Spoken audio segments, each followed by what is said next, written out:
Well, good morning, everybody. Greetings and salutations. I feel like I had a mic in my face most of the night last night. Wake up and let's talk some sports, baby. It was not to be last night, Paulie, for the Seattle Mariners. I've been all in this season and was really excited about that Game 7 and 3-1 going to the 7th. And if you didn't watch the game, maybe a little bit of over managing. You know, as a manager, you got to make, gut-wrenching decisions. They decided to go to Bizzardo out of the bullpen, who had been tremendous in Game 6. He was the first guy out of the bullpen for Dan Wilson and did a really nice job. They decided to go to Wu, and then he gets in a little bit of trouble. And, Seattle's up 3-1, Paul. And I know you were watching this game, and it was, I'm calling the soccer game last night, and out of the corner of my eyes, I see George Springer at the plate. And I looked down, it was a shot on the goal, and I looked down, it was as it was going fly away out of the ballpark. And it's too bad because Julio had a home run. Big Dumper had a big monster shot into the Seattle bullpen. Like, Seattle wins when they get the long ball. And unfortunately, there's always somebody that's got to be the fall guy, right? There's always got to be somebody that takes the blame. Bizzardo throws a 96-mile-an-hour sinker that doesn't sink, and George Springer rips it. The only thing you cannot do, give up a 3-run home run in that situation. And a lot of the people will say, well, Dan Wilson went too early to Bizzardo. He should have let Wu work out of that jam. Here's the thing I didn't like about Dan Wilson in the postseason. I love the job he did. He got us to the Champion League Series. We're going to be back next year. It's so hard of a hill to climb, but such a long season and pretty disappointing ending. I can't sugarcoat it. Yeah. But I never like pitchers that are starters trying to come out of the bullpen all of a sudden. Yeah. And I know the 15-inning Game 5 against Detroit got Seattle's, bullpen stretched out, and they had to do some weird things, and you played basically 2 games. But that was a week and a half ago at this point. It was. And there is no tomorrow. And so you absolutely 100%, you got to go with your best pitcher. And your best pitcher all year, as good as Bizzardo has been, it's Brian Wu. Now, Wu didn't pitch a lot in the postseason because of the pec injury. That's a tough decision Dan had to make. And he trusted Bizzardo in that situation. It just backfired. Here's the call last night that's going to be painful to listen to.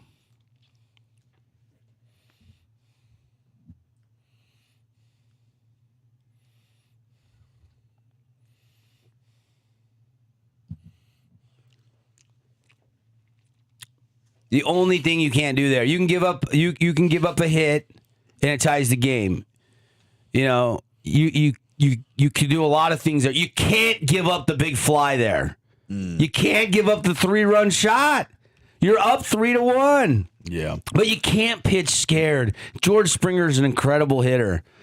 And a trash can banger, but still an incredible hitter. He still can hit, he can still hit the dang ball. Hit it. Yeah, he can.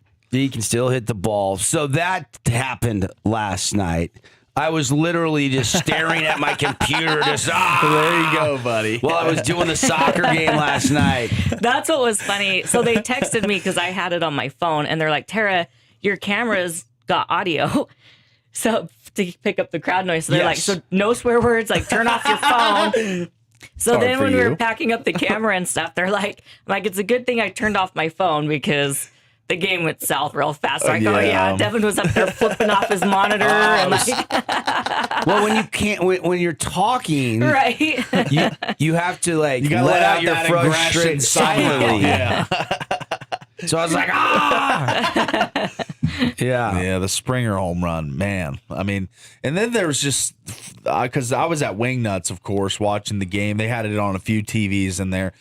And it just seemed in the later innings after that home run, that just totally took the wind out of the sails of the Mariners. They couldn't mount any offense after that. It really did kind of it was the death blow to them last night. And it shouldn't have been. 4-3, you're still very much in the game. You still got a few innings left, a few frames to hit, but they just couldn't get anything going. And like you said, a team that depends on the long ball so much all season, when it goes quiet with the home run, they couldn't really amass much offense. So that was a concerning thing, and it finally reared its ugly head in the most important game of the season for them. So devastated for you, buddy. As years ago when the Nats won, it was one of the most fun times for me. And I know if you would have gotten to the World Series, you would have thought about going to the game potentially. Yeah, and that's the one thing my wife's like, sorry about the Mariners last night. And I'm like, well, honey, at least it probably saved you $3,000 or $4,000. There you go. But thank you. Yeah. Look, there's two big decisions that make that a heartbreaking loss. I mean, you take a 3-1 lead to the bottom of the 7th inning, and that's the fateful 7th inning that will haunt the Mariners and all of their fans until we actually get to a World Series. But, the Game 7, 9 outs to go. There are 9 outs to go, and you're 2 runs ahead. And, when you look back on this, when you think about two decisions, removing George Kirby after 4 innings and then extending Brian Wu beyond 2 innings. I mean, and the timing to bring Bizzardo in, and Bizzardo's the one that felt worse than anybody, but Wu got himself into a jam, and Wu hasn't pitched a lot lately, and he's not a bullpen guy. And so Kirby got the start, 4 innings of 1-run ball, gives up 4 hits and 1 walk on 65 pitches. 65 pitches, let him go 85 pitches. When the heck's the hurry? I know it's an all-hands-on-deck situation, and Dan Wilson goes to the bullpen early, and everybody's available, and he does have a unique weapon in all-star Brian Wu. He's been the best starting pitcher this year, right? He really has. Yeah. But Wu, hasn't thrown a lot of pitches, and he'd already thrown 28 last night. That's how much he'd thrown in his 2 innings relief stint back in Game 5, which was his first time pitching in 4 weeks. Yeah. So you send him back out for the 7th, and that kind of backfires, gives up a leadoff walk to Barger, which is not hard to do, on 5 pitches, gives up the single, and then the number 9 hitter gets a sac bunt, and all of a sudden you got second and third with 1 out. So you go to Bizzardo. So the Bizzardo is a great story. He's been in the minors for years. He finally gets his shot. He finally sticks. I think he's 30 years old. He spent most of his career in the minors, and this is a real opportunity that he has taken, and ran with. But left a 1-0 sinker over the middle part of the plate, and see you later, fly away baseball. And Toronto and LA in the World Series. In the World Series, I'm not saying I won't watch, because I will, yeah. But I don't feel like it today. Yeah, there you go. Yeah, I don't feel like watching it today. For a kid that grew up, listening to a lot of Dave Niehaus and Rick Riz every spring and summer, and usually not too late in the fall, when you're out farming, you got your Louis L'Amour books, you've got your Hardy Boys books, and you've got Mariners baseball and your radio dial. And, go listen. If you've never listened to the Macklemore My Oh My song. Yeah, you've talked about this I song. played that for you. Yeah, you did. That song sums up, although, I could never rap about it. But it's kind of a little tribute, because Macklemore's from outside of Seattle, and he grew up listening and huddling around the radios, listening just like I did. I just happened to be on a tractor, and he just happened to be at his house. The only difference there. Mm-hmm. And some fond memories. And last night stung. Yeah, I understand. Man. Yeah, I thought we had it. I was giddy to go into the 7th. 3-1 lead. Yeah. Count your chickens. I wasn't counting the chickens, but I was like, okay, we finally got the long ball. Yeah. We've got a lead later in the game, and I know this Toronto team can hit it. I'm going to be really interested to see how Toronto stacks up against LA. Mm-hmm. Because I think LA is really good, but I think Toronto is better than people think. I don't think Toronto gets the credit they deserve. I think they will. I mean, I think it's I thought the Dodgers would win when we made our picks. I thought the Dodgers are just the best team money can buy, even if they were lower seeded and down the seeding list a little bit. But they've had to match up with the Phillies, the Brewers. They've run through some really good teams. But I believe, I think the Blue Jays are the best team they've played in this playoff run, I think. So the Phillies are just perennial playoff chokers. I don't ever believe in them. The Brewers are a team that has kind of materialized in the last couple of years, but now you're going against a team in the Blue Jays with a potent offensive lineup, not going to shy away from tough pitching. I think that this is going to be a really good matchup, but I still lean Dodgers, probably in 6 or 7. Yeah, the series price, if you want to take a guess at the series price. It's probably like minus 250 for the Dodgers, minus 205, somewhere in there. For them to win, right? Minus 235. 230, right in the middle of what I said. Yep. So, yeah. All right. Blue Jays plus 195. Yeah. So the books are saying the Dodgers have almost a 2-1, 2.5-1 edge here. And yet, game 1, Dodgers are only minus 145, and the Blue Jays are plus 131. It'll be a little case by the time we get to Friday of rest versus rust. Yeah. Sure. Thanks to everybody that came out to Wingnuts last night. That internet outage, fortunately, had a cash-only situation. I guess, did you guys realize yesterday that that internet outage from AWS was the largest internet outage in the history of the internet? I did not know really? That's what people were saying. Yeah. Like, I didn't fact check that. That's just what people were telling me. Okay. It affected a ton of businesses, a ton of people. Right. It did, yeah. I know. I was getting my ears lowered and getting a haircut yesterday. And I went to Venmo my barber, and I couldn't send the Venmo. Yeah. And I was like, what's going on? I must have bad service. I'll send it to you later. And I tried like 3 times throughout the day, and it wasn't until I saw you at Wingnuts. Yeah. And I was like, man, my Venmo's not working. And you were like, nah, mine isn't either, but it is now. And I was able to, send the Venmo, but it was hours later. That's right. It did take some time. I think it was about 3:00 when my Venmo finally started working. Okay. Yeah. So it was late. It was a minute for sure. Yeah. It was a different day yesterday. Kind of what do we know the reason of the outage? Does anyone know what happened there? I'm sure the conspiracy theories. I'm You sure have to get on the everyone- phone I'm sure with them. everyone- I don't know. I'm sure everyone thinks it's a hacker and all that stuff, but do we know the real root of the reason or root of the cause of that outage? I still haven't heard anything. So Yeah. If I Google what was the reason for the AWS outage, they said a common appeared to be the cause of the outage, bringing down platforms. And why did it make the internet fall apart? A comet, as in like the shooting rock. A common mistake. Oh, I thought you said a comet. Okay. No. It is the meteorite showers this week. They did peak last night. So Okay. Yeah, thanks for saving me, buddy. Throw me a lifeline. it's true. It is I happening don't right now. think you're going to find the answer on there. So Really? I don't think anyone knows yet. That was my point in asking that. But I don't think there's a definitive It cause. wasn't really a question. It was just kind of saying. let's see if you know, but I don't think you know. You're not going to know because there's no definitive answer yet. I don't think. Yeah, I don't know. This BBC article I'm reading is taking me in circles. But, okay. Well, that's all right. Domain name system error. Okay. Oh. People who work in tech will be rolling their eyes right now. A domain name system error. Tara works in tech. And She's our tech supposedly girl. this is a very common error, but can cause a lot of havoc. Okay. All right. Well, that's the reason. You found it. I don't know. I ask and you deliver. I don't know. That's one story. I clicked on.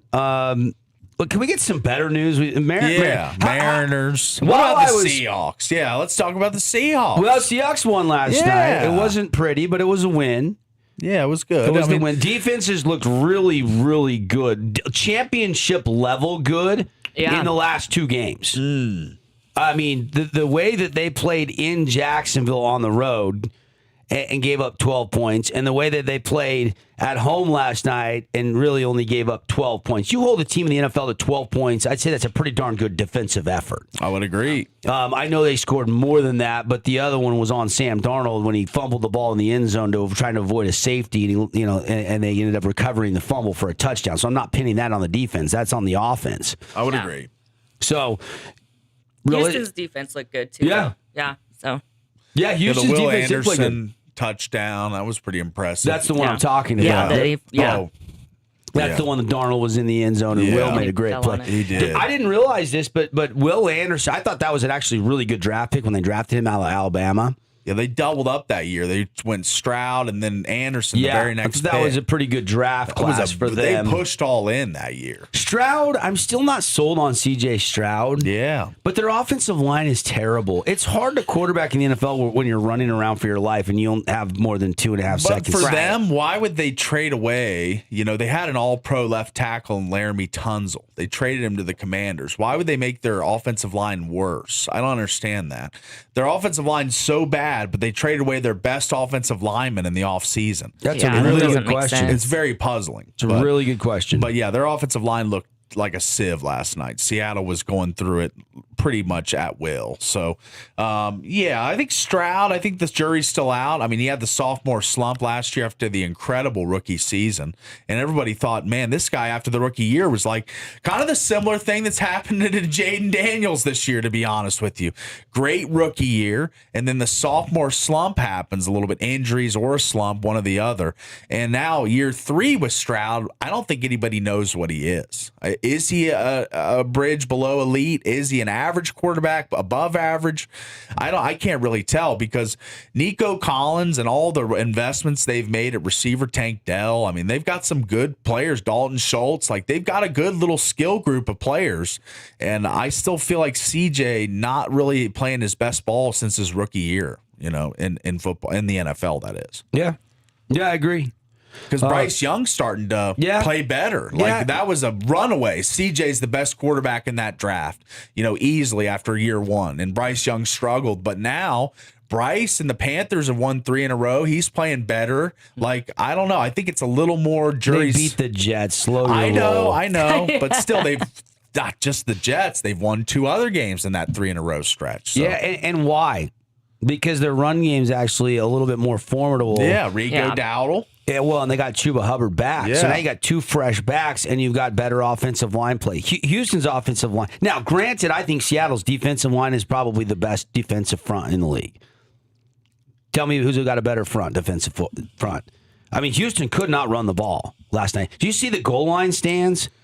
I mean, they're at the 3-yard line, and they get stuffed on downs. They get to the 3-yard line again, and finally on 4th down, they throw some miracle touchdown to Woody Marks. Yeah. I mean, Seattle stopped them 7 out of 8 plays from inside the 3. Yeah. That's a pretty stout defense. Pretty stout D-line, yeah. I mean, I'm trying to rack my brain. And they still didn't have 2 starters last night. They're still without 2 starters on the defensive side of the ball alone. People like the Packers defensive line. People like the Steelers defensive line with T.J. Watt, Highsmith, Cam Hayward. But I would still probably lean Seahawks with Lawrence, that new acquisition, Leonard Williams. Leonard Williams is a beast. Williams was a great trade. He's so big his jersey rips from just being big. They call him the Big Cat for a reason. Big Cat. And he is quick. Yeah, he's good. I think that leads into the Cat nickname. Yeah. Cat-like quickness. Yeah, look, Seahawks and Lions both win last night on Monday Night Football.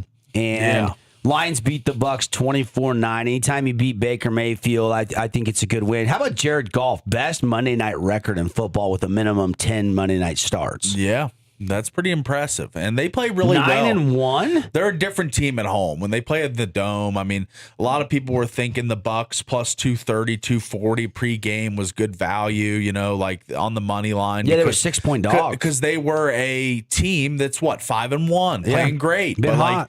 But when you go in that Dome, I mean, the Lions are a different team at home, 100%. I know they beat Baltimore on the road this season on a Monday Night Football game, but they are a totally different team when they're playing at home, and they're pushing all the right buttons.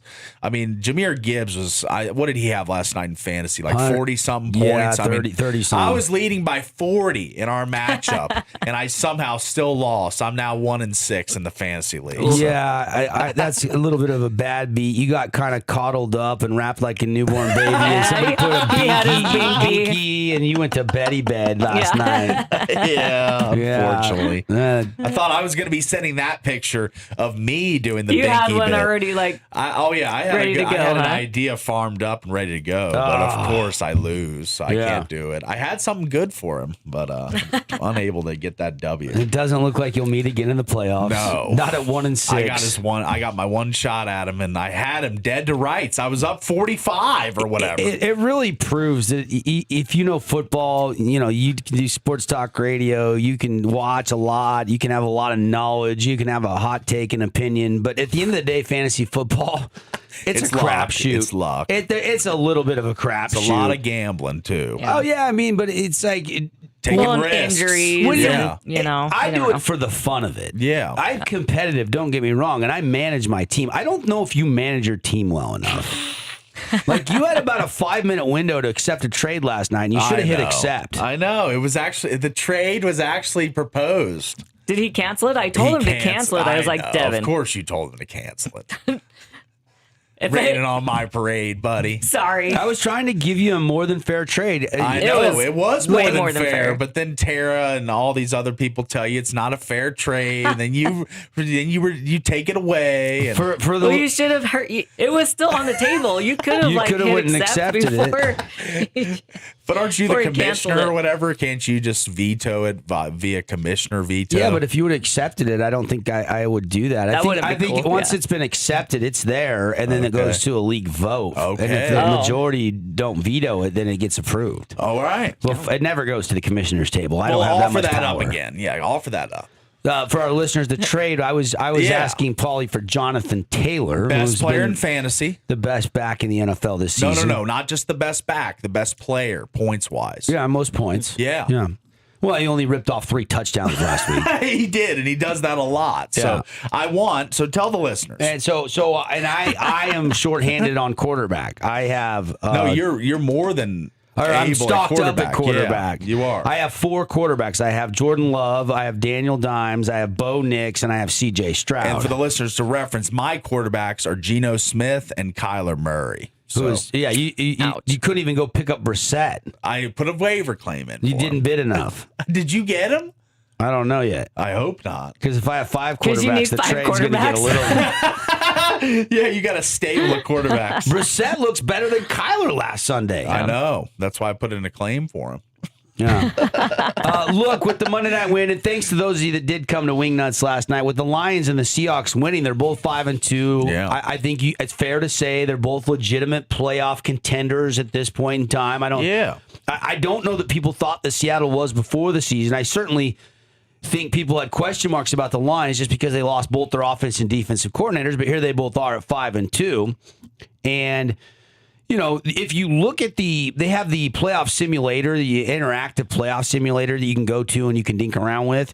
The teams with the highest percentage to make the playoffs through 7 weeks so far in the National Football League, guess who number 1 is? This is the biggest surprise in the league.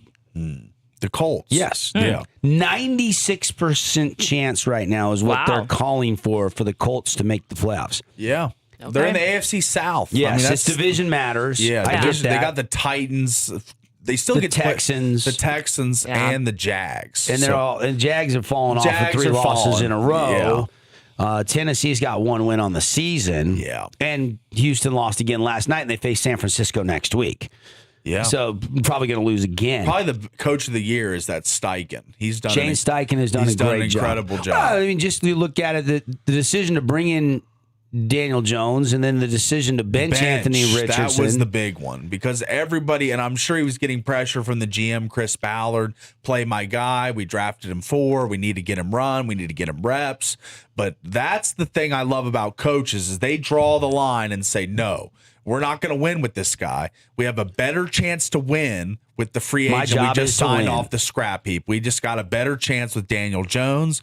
And I'm sure that GM was like, no, we need to play Well, Richardson. he looks bad. That pick did not pan out.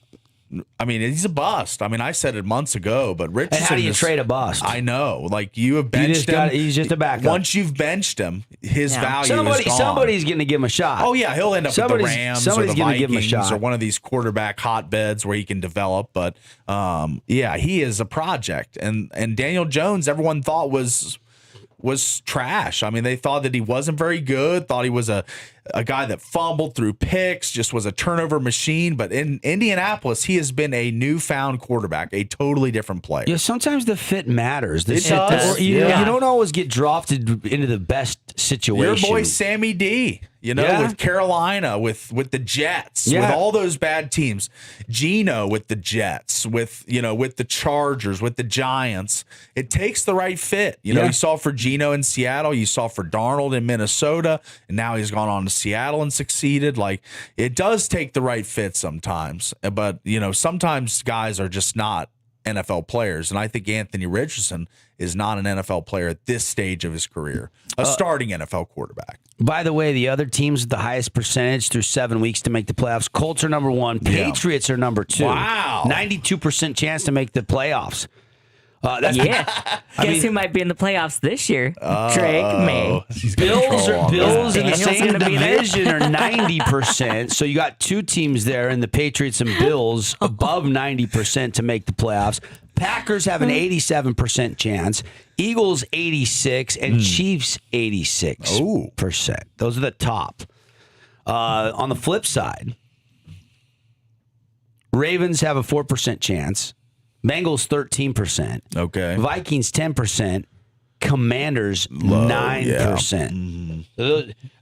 Imagine if the Bengals, the Ravens, the Vikings, and the Commanders make it. Mind-boggling. If you think of that back in August before the season started. If you would have told Paulie, Commanders, Vikings, Bengals, and Ravens would all have less than a 10% chance by October 21st to make the playoffs, you'd have said, no way. Yeah. Somebody's going to pop. There's too much talent on those rosters. Yeah. Joe Burrow, Jaden Daniels, and Lamar Even a week Jackson, ago, he would have been Derrick like... Henry. Look at you over there trolling. Yeah. No, it's been a bad year for Washington for sure. Got to get to a break. We're off and running. Finley Hyundai Studio. That's what's going on around the water cooler. Toronto, LA World Series matchup is set. Game 1 will be Friday. Thanks for a great run to my Mariners. A little heartbroken this morning, to say the least. Softened a little bit by a good Monday night win by the Seahawks, but not really. Not really. And Detroit also winning on Monday night. By the way, really had a good time last night at the Greater Zion Stadium soccer showdown between between Snow Canyon and Desert Hills. Yeah. Terry was there. She was part of the crew. We put it on for KSLSports.com. It wasn't on the radio last night. We just did the live stream. First time I've ever called a soccer broadcast. I think a second soccer game Caden had ever done. Yeah. It was my first. Yeah. And it was awesome. And aside from a technical difficulty there at the start with something incorrect on the embed code, and it took KSL a few minutes to get that new code and get us on the air. We missed about the first 10 minutes of the game. Oh, dang. Nothing I could do about that. I'm not a tech guy. I was talking. Just nobody could hear me. We know you were doing talking. your job. I never stopped. Yeah, you're not going to shut up. So we had that for sure. Yeah. But I feel like last night was probably the chillest broadcast ever. It was just soccer. And there was no goals through overtime and then double overtime. We had to go to PK shootouts. Congratulations, though, to Coach Connor Brown and the Snow Canyon Warriors. We'll try to get Coach Brown on the show maybe Thursday morning before they play Ridgeline, which will be Friday at 11 a.m. up at America First Field, home of Real Salt Lake. Yeah, so you no goals. It was just PKs? No goals. Okay, so no goals. No, I didn't get a goal call. He had it ready to go, too. Oh, I'm sure he had it dialed up. Practiced in the mirror all morning. Yeah, I mean, it was pretty physical. A lot of fouls called last night, a lot of pushing. Yeah. Both teams title on the line fighting. almost. So, right. Semifinals, right? Yeah, shots were fairly even. I actually think Desert Hills probably outshot Snow Canyon, and probably by 3 or 4, maybe 5. I didn't keep the exact tally, but really a couple of high danger chances there. Just couldn't get it past Torrey Martin. So really good win. Snow Canyon Ridgeline for the 4A Marbles, who will get the title. That'll be Friday. So that was a lot of fun last night as well. Lots to get to. BYU football talk. Still reacting to the Holy War a little bit here on a Tuesday morning. NBA season gets underway. Yeah. We'll talk about that. We got some predictions, some over-unders. Knights, Mammoth, both off to great starts. We'll tell you what's next. Mammoth in action tonight. Knights won last night, so we'll get into that a little bit as well. A little stick and puck talk. Yeah, I like stick and puck. Coming up on the Fan Sports Network.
Hey, welcome back, everybody. It's The Drive on the Fan Sports Network. Show today brought to you by Coral Canyon Golf Course. Got to plan ahead. Peak golf season. I mean, just beautiful weather. It feels so good out there. Get your tee times by calling over to Coral Canyon Golf Course. They're celebrating 25 years. 688-1700, 435-688-1700. Or you can book online, coralcanyongolfcourse.com. Coral Canyon Golf com, I should say. Devin, Paulie, Tara, hanging out with you here on a beautiful, beautiful October 21st morning. And we are 10 days away from a little trick-or-treat time. And want to remind everybody we got the Finley Auto Trunk or Treat on Halloween from 2 o'clock to 4 o'clock. Kids that get out of school early on the 31st. They'll already be in their costumes, usually wear it to school. Yeah. Come on over. We got a bunch of great community partners, the fire department, the police station, local businesses. Our radio stations will be decorating. A lot of business around the community will be there. And we usually get 500 to 700 kids that come to that trunk or treat. Yeah, it's awesome. And Costco might run out of candy for the trunk or treat at Finley Auto, so bring your kids down, load up. That means you don't have to stay out as late and do as much door knocking, Mom, Dad. It's just a smart way to load the kids up and get them primed up for the night. Then you got a little break there. You can go get some lunch. Then you can go knock some doors, and you're home by 7. That's right. Yeah, which is Paulie's bedtime. Well, not last night. Yeah, last night was like 10:30. The path remaining for BYU on their undefeated season. By the way, did you guys see that the fine was paid by the CEO, Yes. owner of Crumble Cookies? Saw that. Yeah. The Yeah. field rushing The fine. field rush, the Yeah. Big 12 typically fines. $50,000 or whatever. Yep, they already went and said, hey, and that's a PR move for Crumble, isn't it? Oh, great PR move. Amazing. He's buying whatever that fine is and advertising for people to like him and go patronize his cookies. Yeah. I mean, that's all. That's actually pretty smart, savvy little marketing.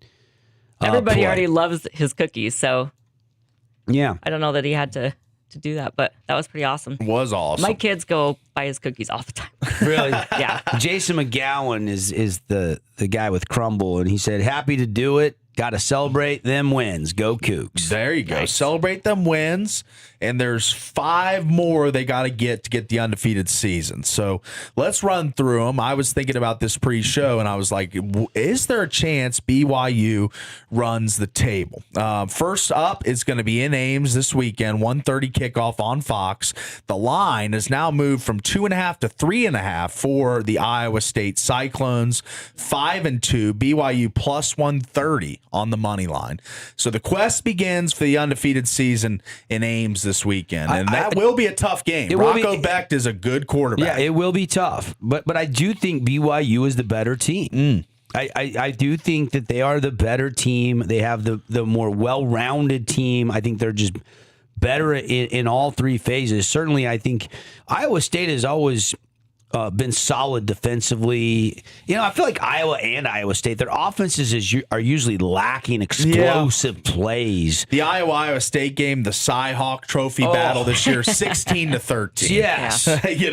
And Iowa State losers of 2 in a row. They lost to Colorado on the road October 11th, and then October 4th, they lost to Cincinnati 38-30. So they're not the hottest right now. They started off the season 5-0, if you remember the Dublin game against Kansas State. And so they've started off hot, but they've kind of cooled a little bit. So I kind of agree with you. I think BYU, this is kind of like that UCF game last year where all the Cougar fans were worried about the trip out east, and UCF was a favorite somehow when BYU was undefeated.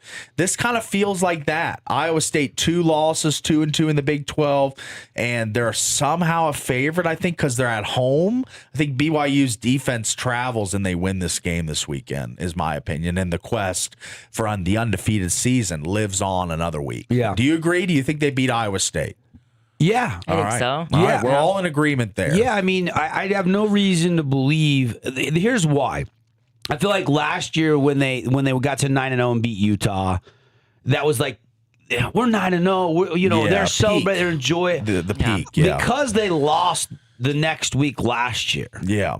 And then the next week after that, they lost Correct. again, and they lost the national championship playoff opportunity, lost chance in the Big 12 title game. Yeah, and all that vanished. There's too many players that are on that roster. They're not going to let that happen again. That's why I think even if they lose, I still think they'll bring it, and it'll be close, and they will give it everything they got, and it won't be a letdown game. All right. So we're all in agreement. But the books are treating this like a trap line. They are. Yeah. 3.5 is a weird number for Really this. strange. I can't get over that. I mean, it's a 5-2 team against an undefeated team. And a really good home team. They do play really well in Ames. Yes. But so we're all in agreement there. They beat Iowa State. Let's just run through the last 5. Okay, so Texas Tech on the road. This is probably the stiffest test. Not ready to make a pick on that game. Yeah, that's going to be a tough one, though. I mean, I would have said absolutely unequivocally no until I saw Texas Tech lose to Arizona State. Okay. And now I think there is a lot more hope that Texas Tech is not the juggernaut that I thought. That when I saw Texas Tech live against Utah, I was very impressed. Yeah.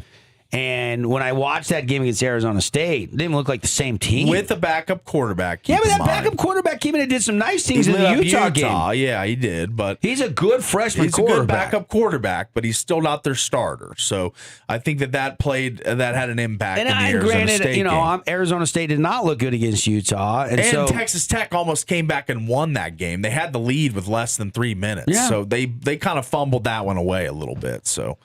Oh no! I hear you. I hear you. But I you're would not say, willing to make a pick on this game. I will say I'll break it down like this. I give BYU a 40% chance to win that game. Not quite 50-50, but that's a fighting chance. That's right. I like their chances, just not quite 50-50. Their next 3 games are 5-2, 6-1, 5-2. This is the gauntlet stretch, and then Cincinnati 6-1. But so look, the next 4 if BYU games is going to do anything in the playoffs, got to be good teams. You got to go beat teams like Texas Tech on the road. If you really want to play for a natty, which with BYU's status in Big 12. And the NIL money and Kalani Sitake's success against you, all that's great. But now show me what you can do in the postseason. Make a college football playoff. All right, let's not go game by game then. But what about your percentage chance to win out? 25%. 25%. Okay. So you're still pretty low. Yeah, it's too early to be. I mean, there's too many games remaining. There's too many variables. There's 5 games left. What's the weather? Is there injuries? I can't predict the future. Like, if are they getting healthier? Are they getting? Yeah, I'm his twin brother Nostradamus. There you go. That's right. Good save there. I still think there's a higher than 25% chance. Wow. Really, Texas You're a Tech, little more bullish than I think 25 is pretty good with the amount of games remaining. Texas Tech's the only team I see that they would lose to. You know. I think that the Iowa State game feels like UCF last year. They're going to travel out there, probably win by 7-10. Then the Texas Tech game, which I don't really have a feel on, but TCU and Hoover and Sonny Dykes, they've kind of trended down the last couple weeks. They're 5-2. I think they've lost one last week. And then Cincinnati, Sorsby, he's a good quarterback, but he can't throw that well. So I don't worry about BYU's defense against Cincinnati, and then they got UCF at home to end the season. I think 4-1, 5-0. 4-1, I would say there's a 75% chance. Let's go. 5-0, I would say there's a 35% chance. I want to hear you sing the fight song. You're all about the Cougs. Well, today. I got to give them love. When I was you picked against them last Saturday, so I need to give them love. They're very deserving of complimentary talk and all the accolades, because this is a team that is in the mix to go to the playoff in our home state. I mean, that is a big deal. I mean, it would be the first team from Utah to ever be in the college football playoff, and they've got a legitimate shot. So I've never really been a huge BYU supporter or fan, but right now I'm all in with the Cougars, and I want to see them make the playoff. How cool would it be if Utah goes the rest of the way undefeated, BYU goes the rest of the way and they meet in the undefeated, title game. and they played again in the Big 12 title game. Great. And we need a Texas Tech loss along the way, and BYU could help Utah with that very thing. So it could be interesting. It really could be. I mean, when you look at Utah's schedule down the stretch, it's a lot more pillow soft. They got Cincinnati, Colorado, Baylor, Kansas State, and Kansas. Those are their remaining games, and their records are 4-3, 3-4, 4-3, and 6-1 in Cincinnati, and then Colorado 3-4. So not a lot of quality opponents for Utah down the stretch, but they could still suffer a stumbling block. But I think Utah's got a really good shot to run the table as well. So we could see an all Beehive Big 12 game, title game if Texas Tech stumbles down the stretch. Good stuff. Good stuff. All right, got to get to a timeout. Show today brought to you by Game Day Men's Health, where you can get, guys, listen up, free testosterone tests. FREE, free, as I like to say. Fellas, if you're feeling off your game, your energy's low, your focus is low, your drive is disappearing or gone, it might not be your fault. It could just be your testosterone levels. That's where Game Day Men's Health comes in with their free testosterone test. You need to know what your T levels are. It's really easy, 100% focused on men at Game Day Men's Health, men looking their best and feeling their best. They have the T-test, TRT, testosterone replacement therapy, if you need it. But you don't know until you get your test. They can also do weight loss, customized plans, peptides, ED treatment like the P-shot or shockwave therapy. Why go anywhere else? The experts at Game Day Men's Health standing by. Call or text for your free T-test, 435-265-4223. That's 435-265-4223 at Game Day Men's Health. Paulie, Reclaim your game. back in a flash on The Drive.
I'm Devin.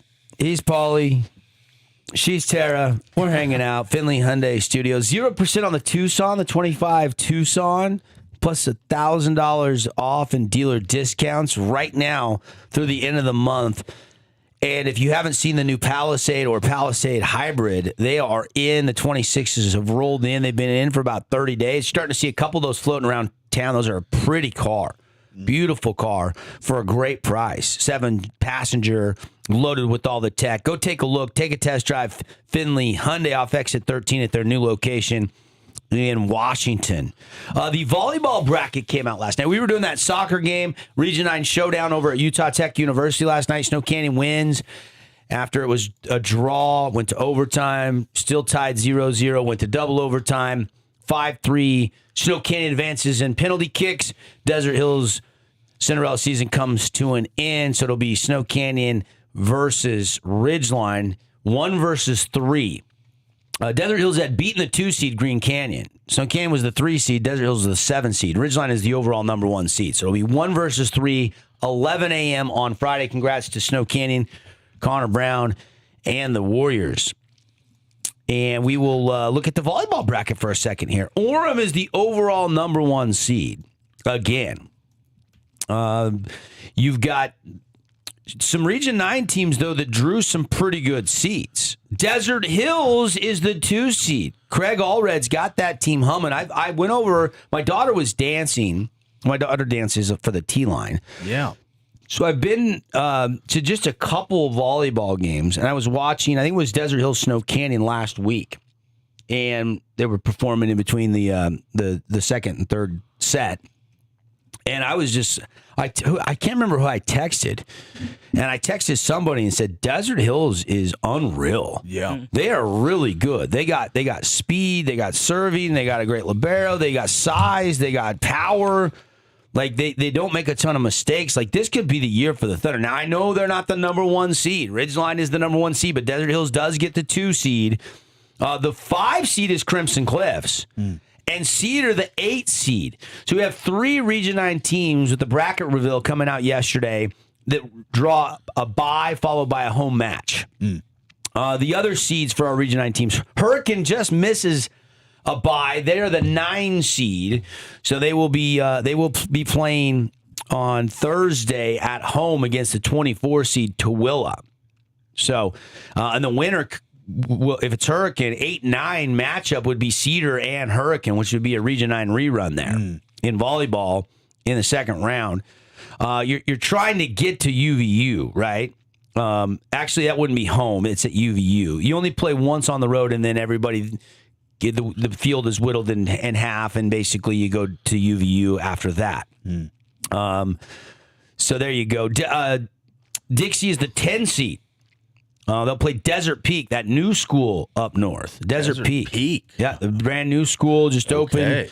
They're struggling a little bit. Dixie will play them at home, and then they will go, if they win, go up and play Ridgeline, the 7 seed at UVU. Snow Canyon is the 14 seed. They will play at home against Stansbury on Thursday. And then they would, if they could win that one over Stansbury, that's a 14-19 matchup. They would play the 3 seed Green Canyon. Pineview is the 11 seed. And they play Jordan. If they win that, they would play Provo at UVU. So all of our teams are 2 through 14. Pretty strong Region 9 volleyball. Yeah, good Nobody field. lower than 14 in Snow Canyon. And they've got the Tupe sisters. The younger sister is going to be a phenomenal. Misi Tupe, remember him, Paulie? Yeah, football absolutely. player, played for Croshaw, went Yeah. to Texas A&M or Texas Tech. I can't remember which it was. And then got into coaching. Was coaching here with Paul Peterson as the linebacker coach, and then went to Sac State for a year. Well, the family never left, and now he's back. Oh, nice. And so, really fun to see those girls and what the future holds for Marquette Thorkelson, the coach of Snow Canyon, but not the best season, and they're still a 14 seed. Yeah, absolutely. But I mean, in any state playoff, football, basketball, baseball, volleyball, whatever high school sport it is, it just takes a hot run. Yeah. I mean, I remember the the Snow Canyon team with Owen Mackey that was a deep seed in that basketball tournament, upset Dixie along the way, made it all the way to the state final game, and they were like a 5-6 seed, something like that. So all it takes is a couple upsets along the way. Any predictions? I think Desert Hills is going to play for a championship. Yeah, I think Orem's stiff competition, but I would still lean Desert Hills having a nice chance to be in that championship game. I'm not saying, hey, I'm not bullish on the Thunder going to win it, but I think they'll get to it. Yeah. And if you get to it, I like their chances. That's right. It's a coin flip once you get there. Really good draw there. Wouldn't meet Orem till the finals. We'll see. Mm-hmm. We'll see. They played a lot of tournaments. They played a lot of really competitive volleyball. They played out of region a lot. I've seen Desert Hills gym. They take their coach. Allred does a really good job. So Chris Allred, who's the boys basketball coach, been coaching around the region for years at Pineview. Started at Snow Canyon. Sure, was the baseball coach at Desert Hills. It's his younger brother Craig that has taken over this volleyball team for the last 7 or 8 years, and he's done an incredible job. Incredible job. So good luck to all our Region 9 teams. There'll be games on Thursday, home sites, and then they're headed to UVU for the second round, October 27th. And then that'll be the second round in the quarterfinals. And then on the 28th, you'll have the semifinals and the finals. So midweek next week there at Utah Valley University. So we'll keep tabs on that. Hour 1 just flew by. Still a ton to get to. Still haven't got any Mammoth or Knights talk. Jazz talk. NBA season starts tonight. Lots to get to when we come back. It's the Fan Sports Network and the Morning Drive.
Hey, wake up with us every weekday morning. It's The Drive, Fan Sports Network. Devin, Dixon. Hello, everybody. Greetings, salutations. Paulie, Tara, hanging out with me here. Yeah. Finley Hyundai Studios. And let's get you a quick top 8 today. Then we got a lot to get to with the NBA season starting. Got some hockey talk we want to get into with the Knights and the Mammoth. The fever pitch is getting escalated. Huge win for the Knights. Want to get into that as well. But I would tell you they won last night over an undefeated Carolina Hurricanes team. Impressive win. Did you watch that game, Paulie? I did not. I was unable to get that game going last night, but kind of an earlier bedtime. Well, not an early bedtime, but kind of missed that game. I wanted to watch it though, but missed it. Of course. Let's get to it right now. Headlines brought to you by TDS. TDS. They've got you covered with home internet, business internet, all the services they provide at TDS. Go to hellotds.com.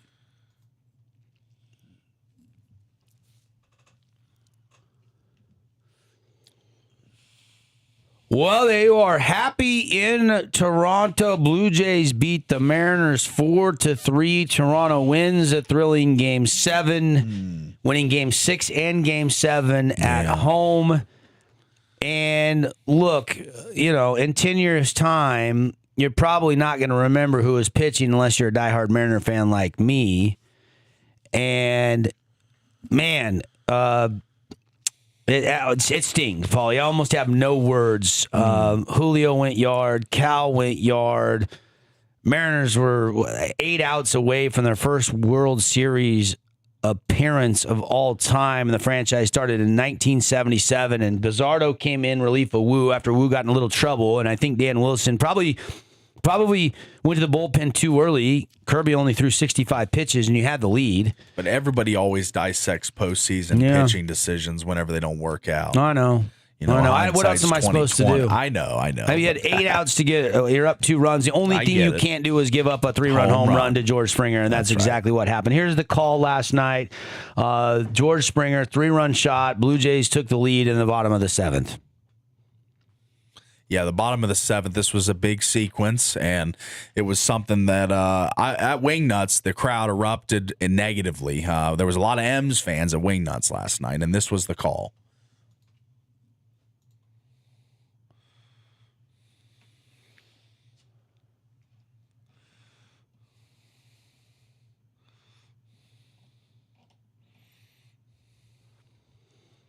Yeah. Turn that off. Turn that off. I mean, here's the thing about Springer. He took the pitch off the kneecap from Wu, so they don't bring Wu into face him. They bring in Bizzardo, and he goes yard. And the Jays were on their heels, man. They were on their heels last night. Kirby threw 65 pitches, 38 pitches from Wu. And instead of going to Munoz early, he wanted to get an inning from Bizzardo there.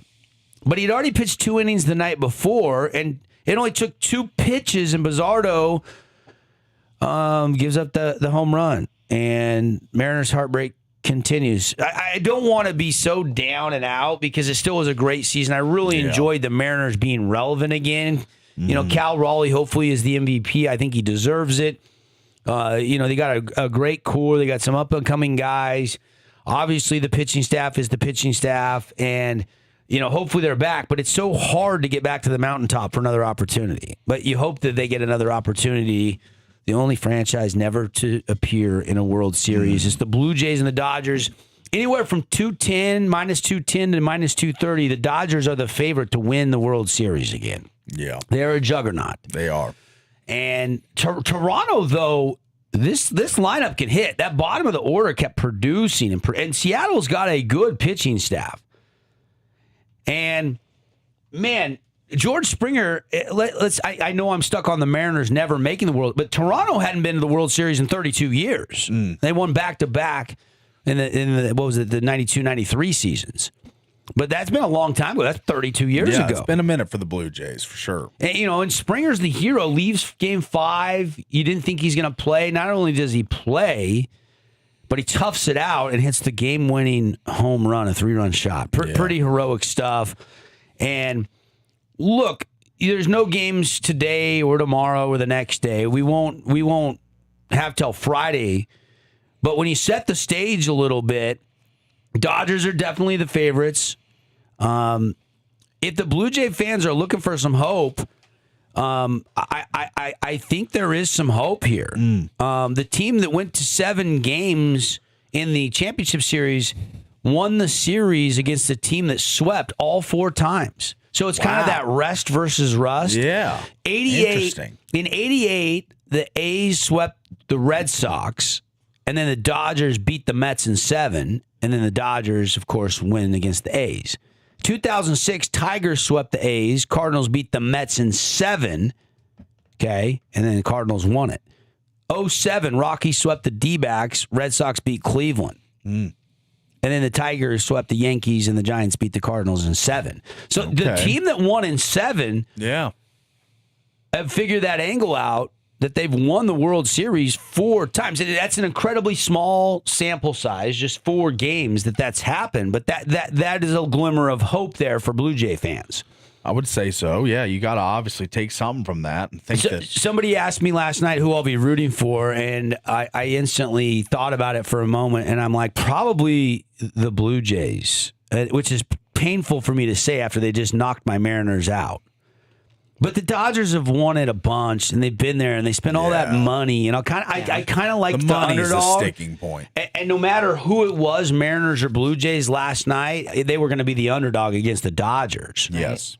And so, as painful as it is, I said Blue Jays last night. I'll see if I change my mind before Friday. I do like this roster. I do find watching Shohei incredible. Yeah. I don't hate them because they're good. I'm just devastated the Mariners couldn't get 8 outs. So that happened last night. You had a doubleheader on Monday Night Football. Thanks to everybody that joined us for our Monday Night Football watch party at Wingnuts.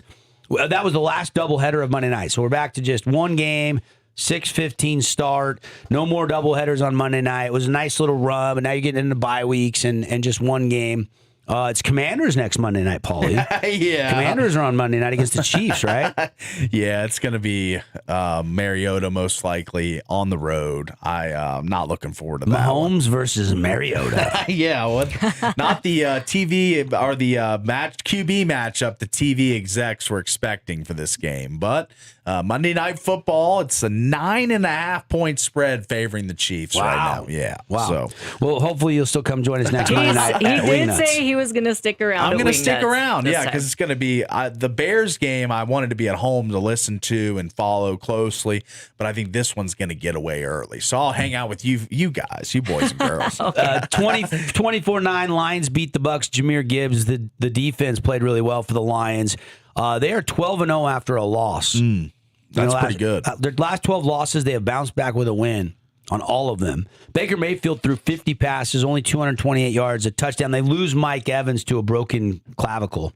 Yeah, that Evans was brutal. out for the season. I know Tara's got him in fantasy. She does. Yep.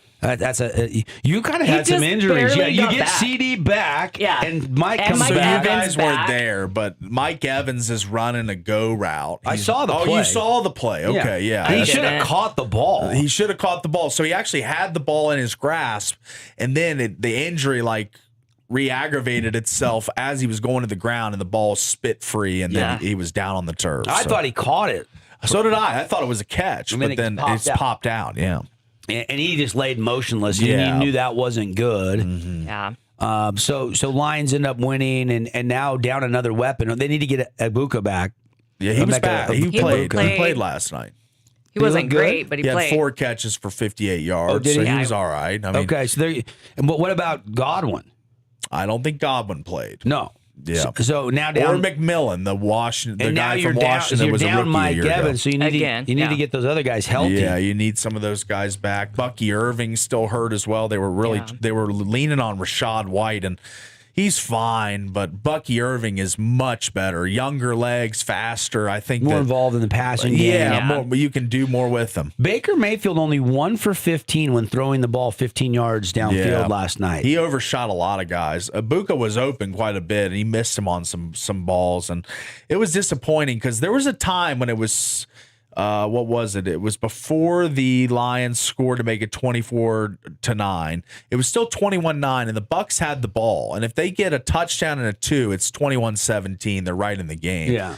And it just, every time they had a chance to get something going, they'd either go 3 and out or turn it over on downs, or it just wasn't the Bucs offense that we'd come to expect with Baker Mayfield and those weapons. But Godwin out, Evans out. I mean, it doesn't help. I hate it for Mike Evans. I've always enjoyed watching he's Mike one of the Evans. best ever. That sequence last year in the finale where they got him the bonus. Incentive, yeah. I got a lot of respect for Tampa Bay, the coaching staff, ownership, all ownership. that. Yeah, saying let's get Mike the ball. This kid deserves it. He's been playing at a high level for a long time. Now he's out until probably the postseason. Yeah, he's a Hall of Famer. I mean, to do the 1,000 yards every year for however many consistent seasons it was, I think it was 10. Yeah. 10 straight seasons with 1,000 yards receiving. Mike Evans is a Hall of Famer. You can stamp that right now. He is. Even if he doesn't win a Super Bowl, which I think he did with the Bucs, right? With Tom Brady that season. Yep. So he does have a ring. I forgot about that. He's a Hall of Famer. Love Mike Evans. Seahawks beat the Texans in the nightcap last night, 27-19. Yeah. Are you guys ready to take my Hawks for real? For real? What are they going to be in the next edition of the Dirty Dozen? I think they'll be a little higher after that W. They will.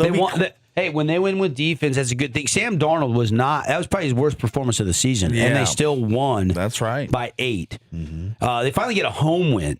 Yeah. And then 4 of the next 6 are on the road for Seattle, and they've been a really good road team. They've been way better in the turnover margin on the road than they have been at home. And last night was no different. 4 Seattle Seahawks turnovers, 1 resulting in it looked like a safety, but then Darnold fumbles it. They end up recovering in the end zone for a touchdown. So the defense only gives up 12 points last night. Ooh. C.J. Stroud threw 49 passes, 23 of 49, 229, 1 touchdown, 1 pick. A couple other interceptions by the Seahawks defense dropped. Love dropped 2. Mm-hmm. But Darnold has a fumble and throws an interception. Cooper Kupp actually on a trick play threw an interception. Yeah. And then Arroyo, their rookie tight end out of Miami, had a fumble on a rip out. So they have 4 turnovers, and they still win by 8. Charbonnet had 2 touchdowns. Jackson Smith and Jigba continues to shine, though, for Seattle. 8 more catches, $123, and a touchdown. Yeah. Pretty impressive what JSN is doing. He's going to dunk it through the goalpost right here. Here's the call last night of JSN scoring. Goal attempt. They had a chance there. Now they have to recover from the penalty. You go down 2 scores. The way the offense is playing in this environment could be trouble. And right for the end zone and scoring and dunking is Jackson Smith and Jigba. Flags down after. The No Fun League flagged him. Yeah. They did flag him. I like Chris Fowler on NFL games. Yeah, I like Fowler and Orlovsky. Lewis Riddick was kind of annoying last night. Okay. Yeah. I don't dislike Lewis Riddick, but he did. I don't know. Fowler has the quintessential play-by-play guy voice. Yeah, he does. He's got one of the best voices in the business, and he's a good play-by-play guy. Just doesn't normally do NFL, but I liked him last night. I thought he was good. Yeah, I thought so too. The Seahawks win 27-19. And Seahawks in 2 weeks. We had our preliminary plannings of this. I've checked with the Rents. They're going to be at the house with the Rents. The Rents, yeah, parents. Okay. Yeah, and the Seahawks Commanders game in Washington. That's still now the Mariners game's out. Let's start thinking about that. Let's put the paddles to that. You got the tickets? I mean, we could easily get somebody. We got a lot of friends that are season ticket holders in the area that might not want to go to the game, or we could just buy some like everyone else. Yeah. No thanks. You got a place to stay, though. You know, you could stay at. How far are your parents' house from the DC? stadium? Car. Our old house is a lot closer. Their new house. We're talking about now. All right, yeah. The one I grew up going to was much closer, but now they're probably an hour and 15 minutes from DC. Okay. Yeah. Not crazy far. Not crazy far. And you can take they have a metro system, like a train you can take in. So intriguing. Yeah. Think on that. I'm just putting a pin in that for you. Is that stadium a dump? It's a dump, but yeah, it'd still be a fun time, buddy. Camaraderie. Yeah. I've got tickets. You can see a Seahawks loss. I've got Seahawks Rams ticket in December. Okay. I think it's 18th, Thursday night game. Okay. And I've got one on the docket already in Seattle. Oh, cool. Nice. I wouldn't mind seeing a second Yeah. I do love Bobby Wagner, and I do enjoy Jaden Daniels. And Robin's a big history buff. We could get her in D.C., all the museums and stuff. It'd be a great time for her. I'm telling you, buddy. What's the date on that game? 11-2. Yeah. Sunday night game. I'm It's out a of town. Sunday nighter. I'm out of town. Oh, you are? Oh. Okay. All right. Never mind. Dies on the vine. Yeah. And you guys will have this. You guys will have this, the 3rd through the 6th. You guys have the show. I think Tara might be gone. It might be the solo show for Prediction I'm gone B. in December. Oh, December. That's Yeah. right. Okay. All right. I forgot to put it on the board. Okay. Yeah. I'm taking my wife. Everybody mark your calendar. Me and Polly in There you charge. go. You never There you know go. what's going to happen. That's No. right. Every Never time know. I leave the studio, We have you let yes. Chris, we have the show killer, come on the show, and I get texts from my mom. we get tattled on. we Yeah. get tattled on. That's right. Yeah. It Well, wasn't you good. guys are acting out. What do you expect? Yeah. It was, yeah. We'll behave. We'll behave. I don't know. Kind of. I better cancel my trip. You better have the app on the whole trip, just listening to every word. Oh, man. Crazy. The other story out there, have you guys been following the Doug Martin situation a little bit? This is a sad It sounds deal. like a mental health thing. Yeah. Which is really sad. That So he's in Oakland, California. They respond to a break-in, 4 a.m, and they encounter Doug Martin. Yeah. Yeah. And according to the Oakland Police Department, responding officers were trying to detain him. And after a brief struggle, when he was taken into custody, he became unresponsive. And then paramedics came, provided medical aid, took him to the hospital, and he later died. Yeah. 36 years old. It was crazy because one of the athletes first, I think, is his management company or former management company when he was playing in the NFL. They said in a quote, Doug's parents were actively seeking medical assistance for him and had contacted local authorities for support. Feeling overwhelmed and disoriented, Doug fled his home during the night and entered a neighbor's residence 2 doors down, where he was taken into custody by police.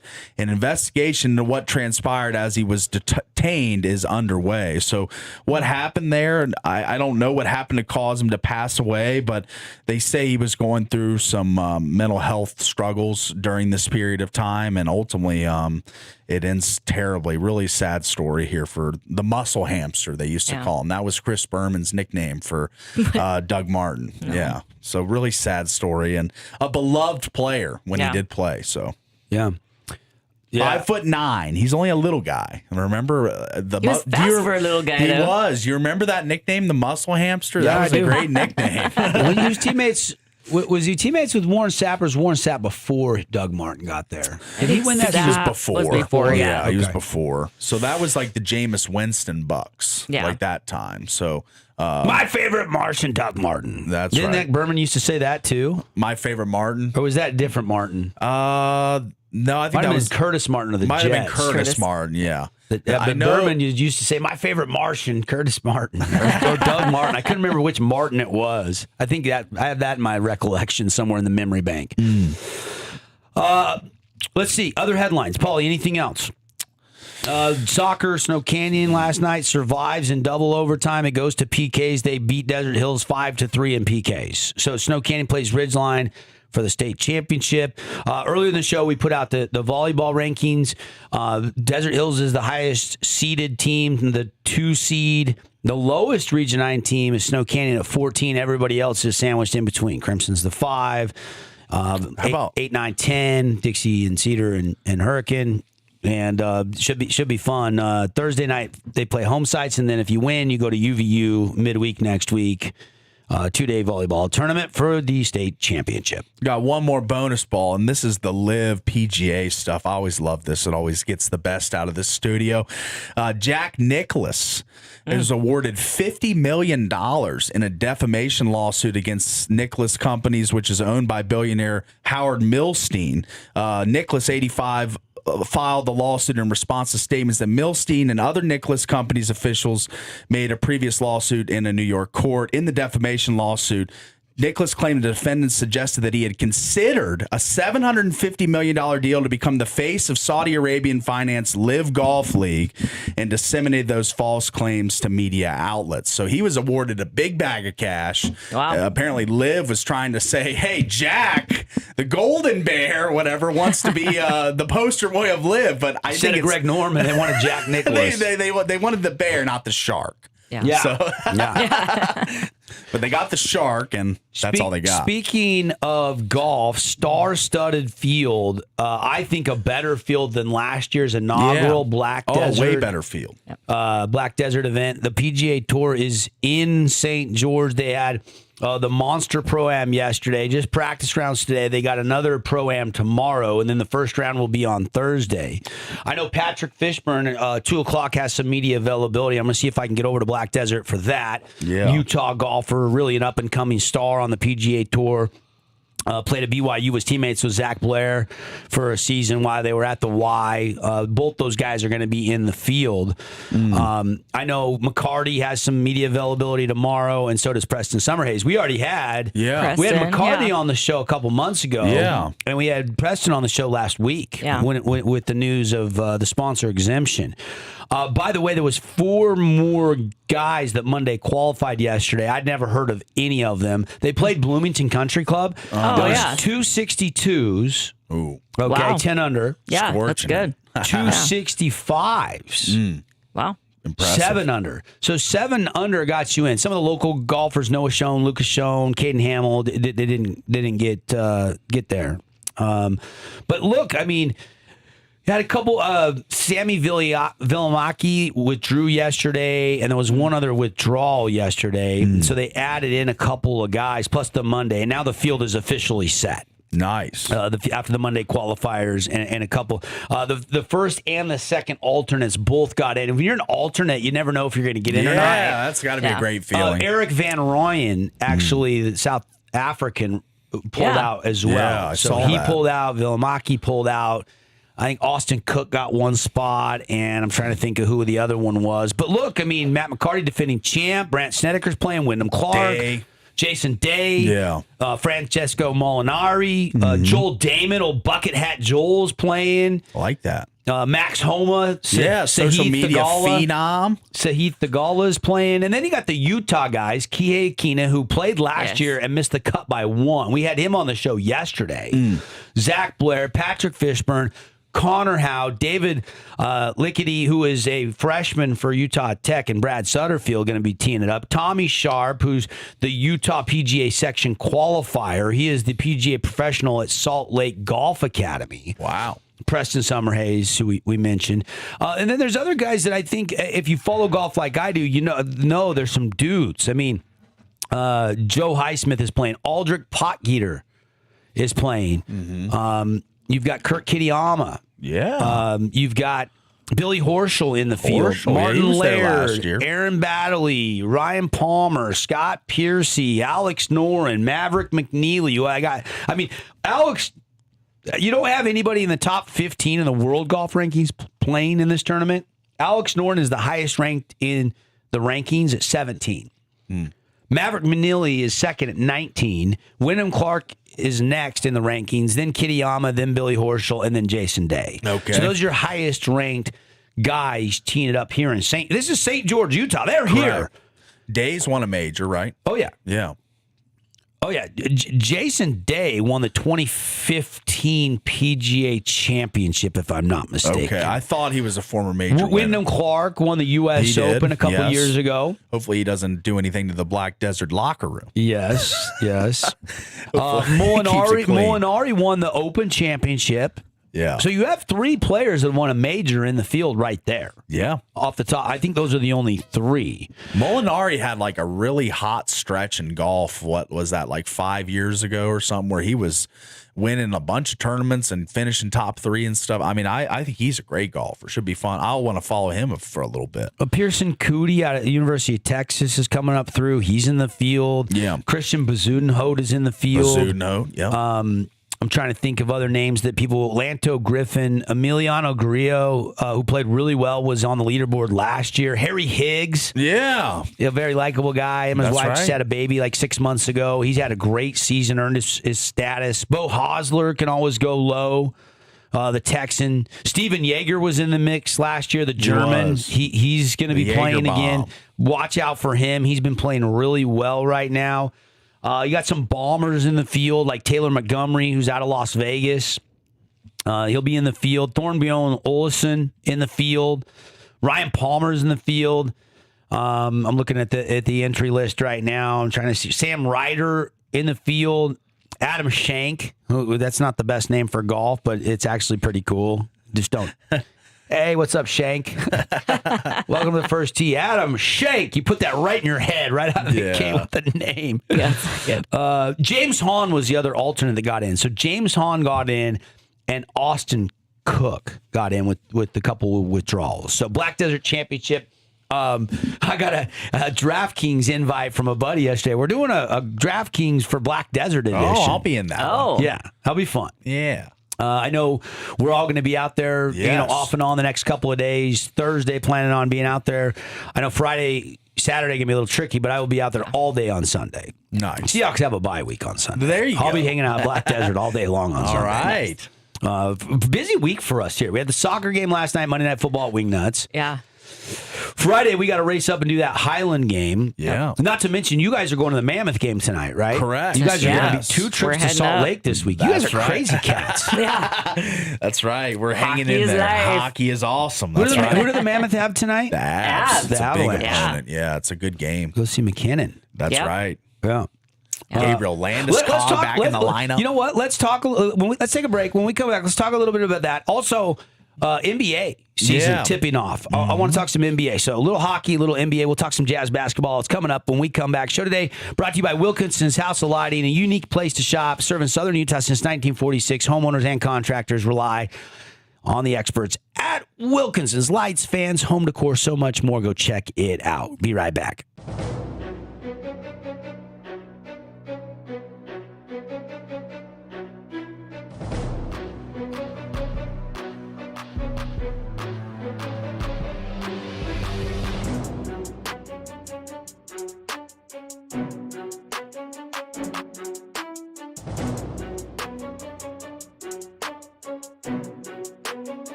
Hey, never sold out. Always free to listen here. Finley Hyundai Studios. Devin, Paulie, Tara, thanks for hanging out with us. Finley Hyundai, 0% on the Tucson this month. Get on over there. 0% interest. Saving you thousands if you do it up to 60 months. It's 5-year loan. 0 interest on a brand new SUV from Finley Hyundai and a $1,000 dealer discount on that Tucson. They're blowing out the 25s. Go check it out at Finley Hyundai and go take test drive. Maybe you want the new Palisade or Palisade Hybrid. Woo, pretty car. 7-passenger, beautiful, all the tech you can handle. Paulie's a tech guy. He wants some tech. Yeah, that's the opposite of what I am. So you guys are going up to the Mammoth game tonight. We'll get a little preview of that. But real quick, last night, huge win for the VGK. That's right. And I feel like we're kind of split a little bit here. I feel like Tara skews Kraken because she's got, Lane up there as the head coach coming over from Toronto, which is understandable. So she goes, wherever Lane goes, she cheers for that team. That's right. Family's family, right? That's right. Yeah. How come you didn't get into hockey coaching, Tara? What happened to you? I got into it a little bit too late. Oh. Yeah. Gotcha. Having too much fun back in the college days. Yeah. I think I could maybe manage now, though. Like, I'm kidding.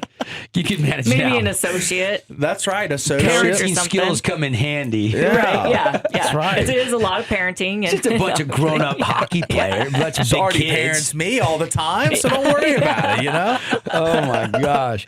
it's true. Vegas beats Carolina last night, though. Yeah. This, you were saying yesterday on the show, Paulie, this was like a pick'em. Yeah, it was. And anytime somebody comes to the Fortress, usually they're underdogs against the VGK, but not Carolina. Carolina hadn't lost a game until last night. 3-0 on the road, came in 5-0, and they added Nikolai Ehlers in the offseason from the Columbus Blue Jackets. He was kind of one of the prize off-season acquisitions, and he's fit in really nicely with them, but they didn't do anything last night. Sebastian Aho added a goal to make it 2-1 Vegas, but other than that, it was Jack, it was Pavel Dorofeev again for his seventh goal, and he was assisted by Mitch Marner on the play. Barbashev went unassisted, and Mitch Marner added an empty net assist when William Karlsson put the 4th goal in. So Knights now moved to 5-0-2, 3-0-1 at home. So and Schmidt, 22 saves, only 1 surrendered. Akira, he's looking good. I think that might be the goalie of this year, depending on what Hart does. I think he'll really, since his Stanley Cup final run and that great season where they won the Cup, the returns have been a little diminishing on Aiden Hill, with the save percentage, goals against average have all declined since the Cup season. So it might be kind of forecast, even though they did just pay Hill a couple years ago. So it makes it for a difficult situation. But I've always said with goalies are interchangeable. You ride the hot hand. You ride the hot guy, and whoever's playing the best in net, standing on his head, that's the guy you go with in the playoffs. But I think this regular season, we've got plenty of games left for the Knights to find out who they want to make that game 1 of the playoff starter in net. Will it be Carter Hart? Will it be Aiden Hill? Will it be Akira Schmidt? We'll find out. But I think the offense, not going to lack for Vegas this season. They're going to score a lot of goals, as they did last night and as they have done really all this season. I mean, when you go back to game 1, 6 goals against the Bruins, 6 goals against the Flames, 4 goals against the Hurricanes. Just their last 3, they're scoring at an extremely high clip. Yeah, I agree. Yeah, Dorofeev in a 3-way tie, leading the league. In goals. Yeah, so 7. That's impressive. To start, it's super really impressive. And he's just a guy that's got a heater of a shot. Yeah, he has a great shot. And I've always argued with the Knights, even the year they won the Cup, Jax was the highest point scorer for him, and he was below 100 points. I know that, but now I think they have a guy now in Dorofeev that you've got 2 really good passers and assist guys in Marner and Eichel, and you've got a sniper. I mean, I don't think they've had a sniper like Dorofeev since the team started. No. I mean, I think they realistically have a power play weapon, a guy that can score at will, a guy that's got an amazing top heat type shot. I mean, I love what Dorofeev brings to the Knights. And the Knights are giving up some goals, right? They're 5-0-2. Yeah. They haven't Two lost. overtime losses. Two overtime losses, Yeah. where they still got a point, Still good though. points, yeah. 12 points. You got a 4-point lead already in the Pacific Division. They've scored 30, but they've given up 20. So their goal differential is still the best in the division by 7 over the next closest team, and that's the Vancouver Canucks. Yeah. Avalanche differential is their 5-0-1. They're plus 11. You look at Detroit leading their division, they're plus 6. Carolina plus 9. Winnipeg Jets plus 10. So the Knights right there, one of the top scoring differentials, even though they've given up more goals than a lot of other teams. It's just because their goal totals go like this: 5, 4.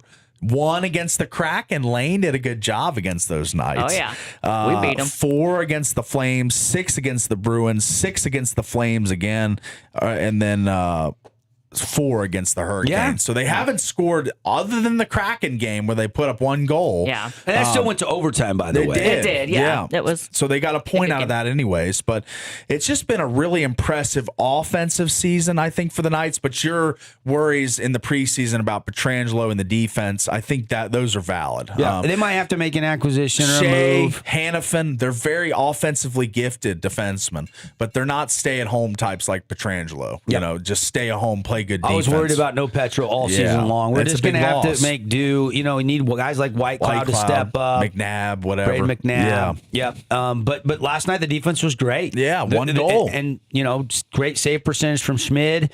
And Aiden Hill's going to be out.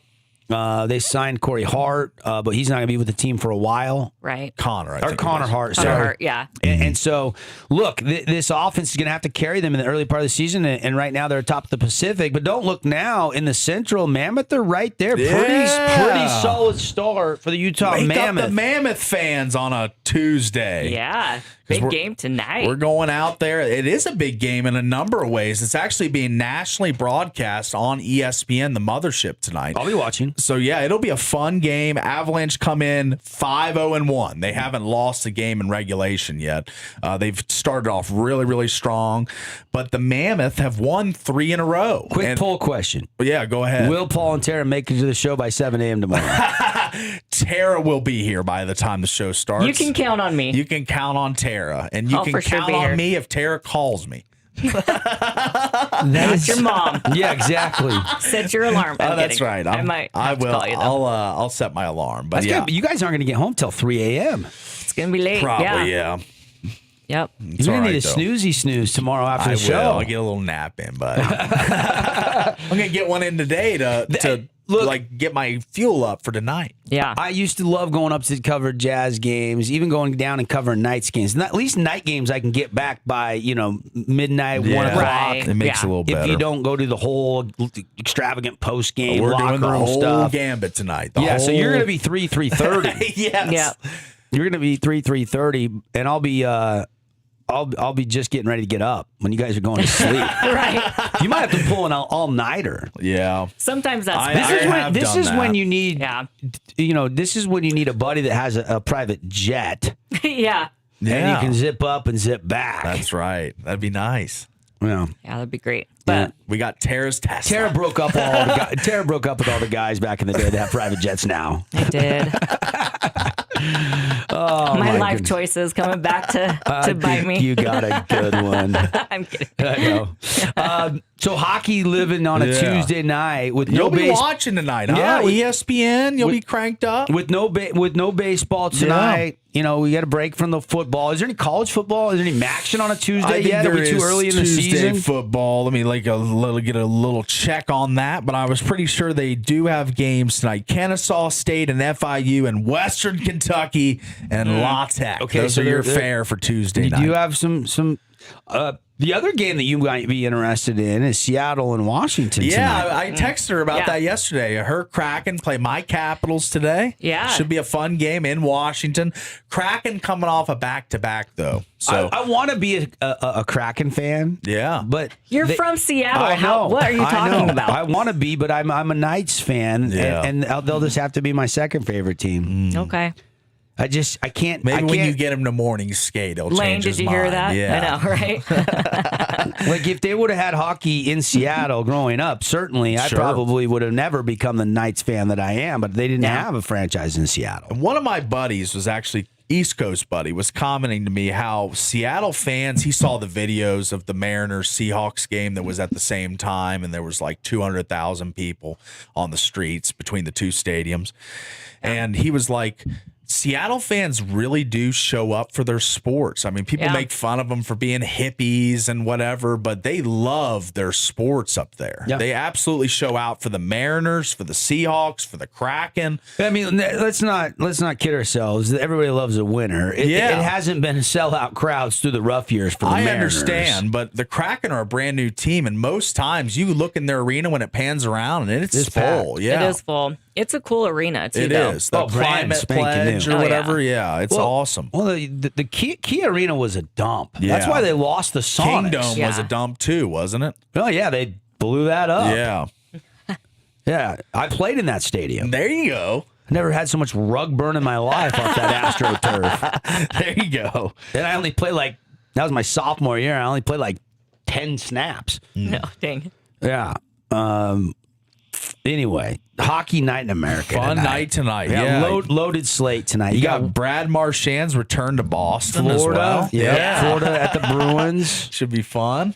They're in Smashville tonight hosting Anaheim. They're Columbus at the Stars. There's some good games. Some good games. Devils, Maple Leafs too. That'll be good. I am a little surprised at it's Seattle, but I get the Marchand. That's the story, right? So that'll be part of your mothership ESPN doubleheader. Florida at Boston at 5:30, followed by Colorado at Utah at 8:00.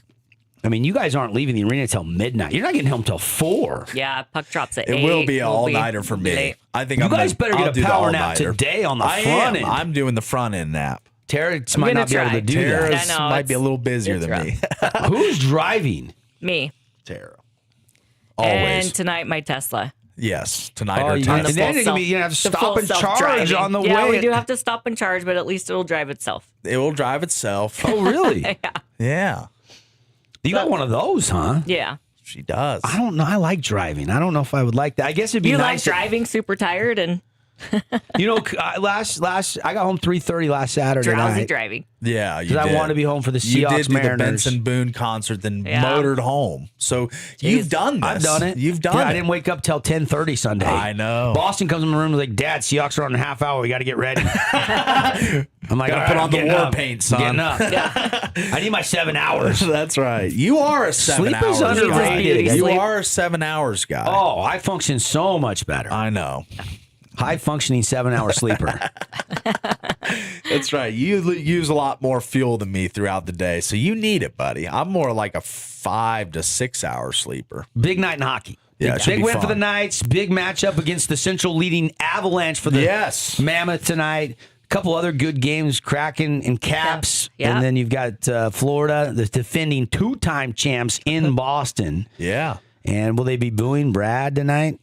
It'll be a mixed. Yeah, it'll be mixed. Some obviously hold him in high. He did win a cup there. Yeah. So, yeah. And he's saying all the right things about the fans. So that's right. Maybe it won't be too bad. Probably not too frosty. Yeah. They got to be a little bit frustrated. They lost him and he goes and wins a cup with Florida. Yeah. If I'm Boston, I'm not happy about that. Absolutely not, but still. Yeah. All right, NBA season getting underway. And Jazz open up tomorrow against the Clippers. Let's talk a little NBA hoops. We haven't talked to any today. When we come back, let's say, what is the Jazz over and under? And did Tara and Paulie like the over or the under on the season win total for the Bring 'em on out them Utah Jazz? We'll talk Jazz basketball on the other side.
Welcome back, everybody. It is The Drive here on the Fan Sports Network show, brought to you by Prime IV. Super powerful drips. Be proactive with your health this fall.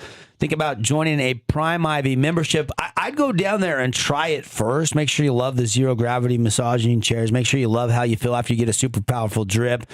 But if you love it like I do, I would grab a membership. You get all the extra perks and discounts and special offers, VIP access, and a membership makes it really easy to prioritize your health. You don't have your health, you don't have anything. Prime IV standing by to help you get ready, get fueled up to compete for any activity. Go check them out over there on Riverside Drive or go to primivstg.com. Let's finish up with a little hoops talk here. All right. And Paulie, lots to get to. We do have the season starting tonight in the association, and 2 games on that slate. Jazz is not one of them. Obviously, they'll play the Clippers in the opener tomorrow night. But we do have 2 games tonight. So if you don't want to watch some lower level college football and you don't want to watch hockey.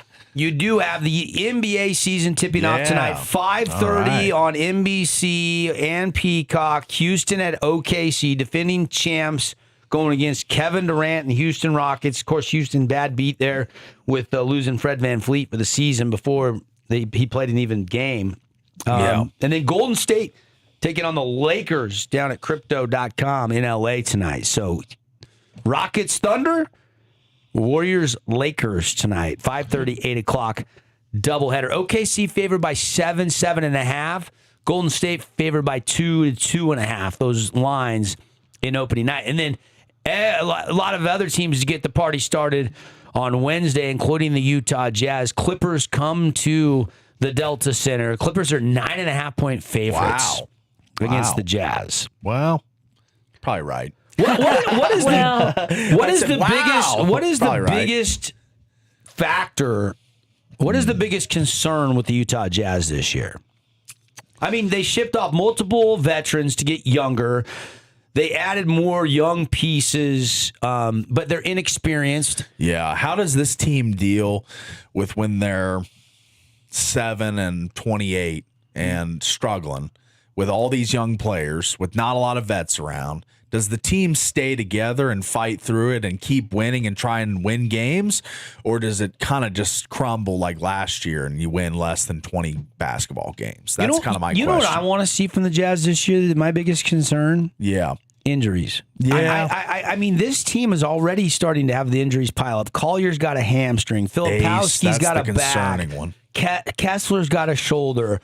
Markkanen's got a bad left wrist. Like, there's all these different things, and you're kind of worried. Like, why are the Jazz so banged up? They should be as healthy as they ever will be, and they're not going into the start of the season. Yeah, that's concerning, but at the same time, I mean, Markkanen only played 47 games last year, but I think a lot of that was some rest games too. I mean, they were out of it, and they weren't really trying to win. I don't think.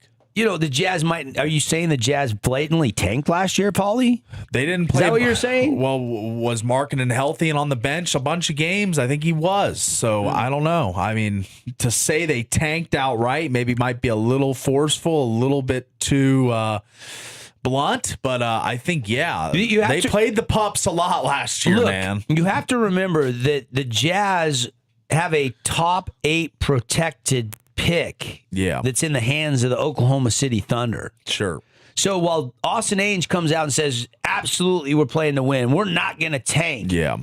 They do have that top 8 protected pick. And the over-under on the season win total, remember they won 17 game last year. Correct. I think the over-under was 24.5 last year, if I'm not mistaken, or 26.5.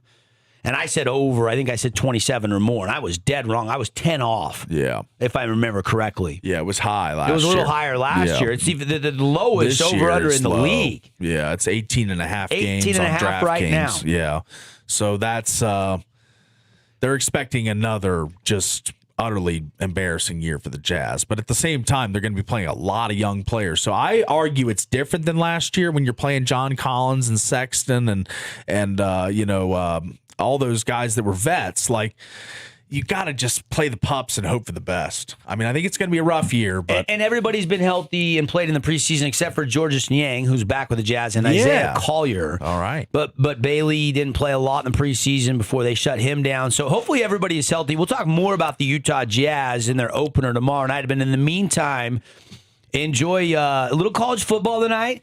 Got a big slate in hockey, and you do have this doubleheader as the NBA season tips off. And maybe we'll do our predictions on the NBA season tomorrow. That's right. All right, I like that. Tomorrow. I was going to do it today, but I don't think we have time. Right. Tara's turned on the semi-sonic here. That's right. Yeah. So. All right, buddy. Woo, good show today. good show. Tusks up. Okay. Tara and Paul, you're heading to Salt Lake City. We'll be back better than ever tomorrow on The Drive. Thank you so much for hanging out with us every weekday morning, always free on the Fan Sports Network. Have a great Tuesday, everybody.